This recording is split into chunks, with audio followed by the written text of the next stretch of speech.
يقبل الله صرفا ولا عدلا. إلهي صلاة سنة هي عبادة نوع كتها سنة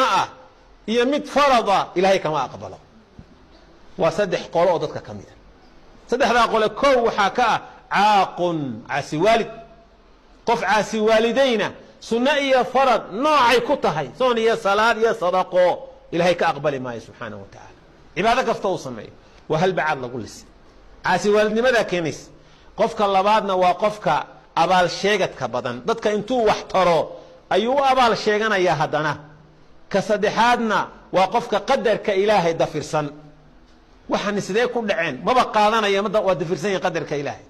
wax waliba ifka ka dhacaya qadar iyo qorshe iyo qaab ilaahay u qorsheeyay bay u dhacaya ina ku sabirta la doonaya xadiis kale nabigu wuxuu leeyahay sallallahu alayhi wasallam mal'uun man aqa walidayhi إلهي نعذشي سها كبعضو قفك اللبدي سوالي كعاسية وليك نعذشو محايته هو الحمد ولا قافوغي حديث كلاوحوها لعن الله من صب والديه إلهي هن عضلو لبدي سوالي قفك عاية قفك والدك عاية الله هن عضلو سبحانه وتعالى حديث كلاوحوها ملعون من سب أباه ملعون من سب أمه وأن عذلي هي وقال لها النعضل قفك هو يدي عاية أما أبيه عاية بالنبي عليه الصلاة والسلام قف بدي أبيه هو يدي عاية مركاسا أديقنا أبها هو يدي بالعاية أما توصبت بعاية ساب رسول قول عليه الصلاة والسلام سدح دعو أما سدح الله بري سدح دا الله بري إلهي وأقبلا شكلكم تشيرو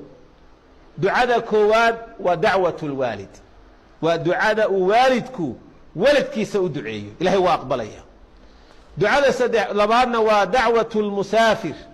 قفك صدعالك أي مسافر كأ إلهي دعاء سيهبارك سبا وأقبله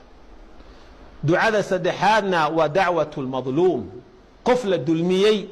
دعاء سا إلهي وأقبليه والله بريه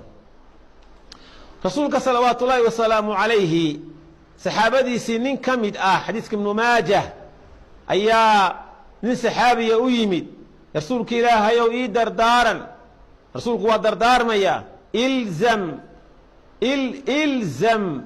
واحد لازمتا أو قبصتا هو يدا قبصو أو لازم فإن الجنة تحت رجليها شنادو لبدا عقود هل كيكو هايسي شنادو تشوكتا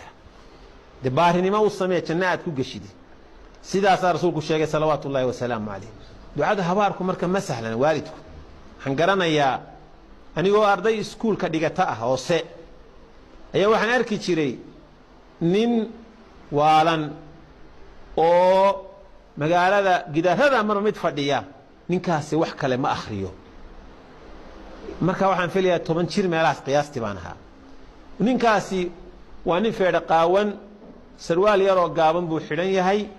timaha ku baxay wuu rafaadsan yahay mar qura istaagi maayo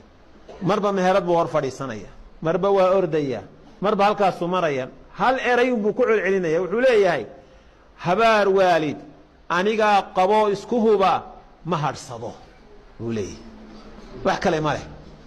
waxa la ii sheegay inuu dareewal ahaa baan yara weydiiyay waqti dambe dareewal gawaadhida waaweyn ee in tareeda la oran jiray ee dhuxusha gobolada dhexe ka qaadi jiray koonfurta u qaadi jiray ayuu ahaa aabihii oo baahan oo abaari hayso oo aradan ayaa u yimid isagoo gaadhigi ku jooga wadaninka gaadhiga kala jiidan wata way u kala caddahay barwaaqadu